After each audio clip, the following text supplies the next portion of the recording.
Thousands of years ago, humans earned dopamine by doing hard things: hunting, building, learning, creating. The brain rewarded effort. But today, dopamine is everywhere. You can get massive stimulation just by scrolling your phone, watching endless videos, eating junk food, gaming, or chasing constant entertainment. Your brain receives huge rewards for doing almost nothing. And when that happens, something dangerous begins. Real life starts feeling boring. Not because you're lazy, but because your brain becomes addicted to stimulation. And once that addiction forms, your ability to focus, build, and create slowly disappears. But today, we're going to fix that. Because the solution isn't motivation. The solution is rewiring your dopamine system. Most people believe their problem is discipline, but that's rarely true. The real problem is constant stimulation. Your brain is always expecting the next reward, another video, another notification, another hit of entertainment.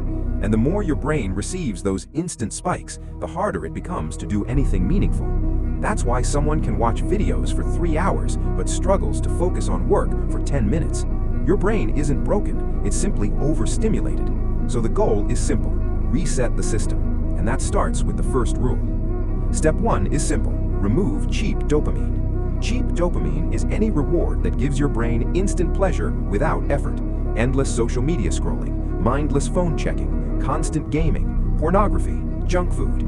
Each of these delivers huge dopamine spikes without requiring anything from you. And the more your brain receives those spikes, the harder real work becomes. So for the next 14 to 30 days, remove the biggest sources. Not forever, just long enough to reset your brain. No mindless scrolling, no constant stimulation. At first, this will feel uncomfortable. Your brain will search for the old rewards, but that discomfort is a good sign. It means the reset has started. And when cheap dopamine disappears, something interesting happens. The things that once felt boring slowly become meaningful again. The second step is something most people have forgotten: learn to be bored. In the modern world, boredom lasts about 3 seconds. The moment people feel it, they reach for their phone. But boredom isn't the enemy. Boredom is the reset button of the brain. When your mind stops receiving constant stimulation, dopamine levels begin to stabilize. Your attention slowly returns. Your thinking becomes deeper. Your creativity begins to wake up again. But this process requires silence. Take walks without your phone. Sit quietly for a few minutes every day. Allow your mind to wander. At first, it will feel strange. Your brain will crave stimulation. That's normal, because boredom is the place where focus rebuilds itself. The third step is something most people have forgotten: learn to earn your dopamine. The goal isn't to remove dopamine. The goal is to earn it again. Your brain needs rewards, but the best rewards come after effort. When you complete a difficult task, that's earned dopamine. When you finish a workout, that's earned dopamine. When you build something meaningful, that's earned dopamine. But scrolling for hours, that's stolen dopamine. Your brain received the reward without doing the work. And the more you steal rewards, the less satisfying real achievements feel. So reverse the order. Do something difficult first. Train your body. Complete important work. Learn something new. Create something valuable. Then allow yourself a small reward. Watch a movie. Relax. Enjoy something simple, but only after the effort.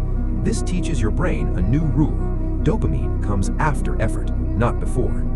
But there is one mistake that ruins most people's progress. They expect perfection. They believe discipline means never slipping. But real growth doesn't look like that.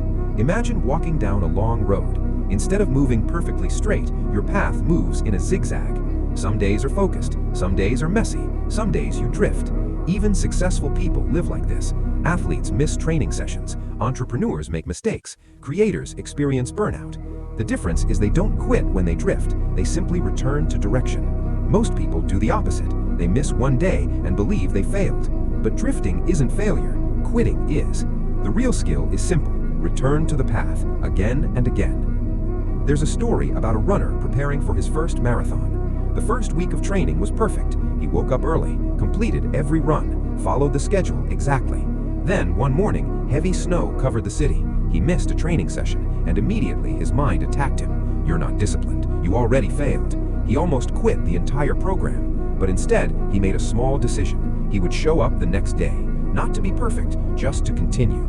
Over the next few months, his progress looked messy. Good days, bad days, missed runs, unexpected challenges. But he kept returning to the road, and eventually he finished the marathon. Not perfectly, but completely, and that finish line meant more than perfection ever could. The modern world is designed to keep you distracted. Every notification, every scroll, every video is competing for your attention. But the moment you take control of your dopamine, you take control of your mind. And when your mind becomes clear, discipline becomes easier, focus becomes natural, and the direction of your life begins to change. So try the experiment. For the next 30 days, remove cheap dopamine, allow boredom, earn your rewards, expect the zigzag, and always return to direction. Because discipline isn't something you're born with, it's something you build through the habits you practice every single day. And when your mind finally becomes clear, you'll realize something powerful. The life you wanted to build was never impossible. Your brain was just distracted. Until now.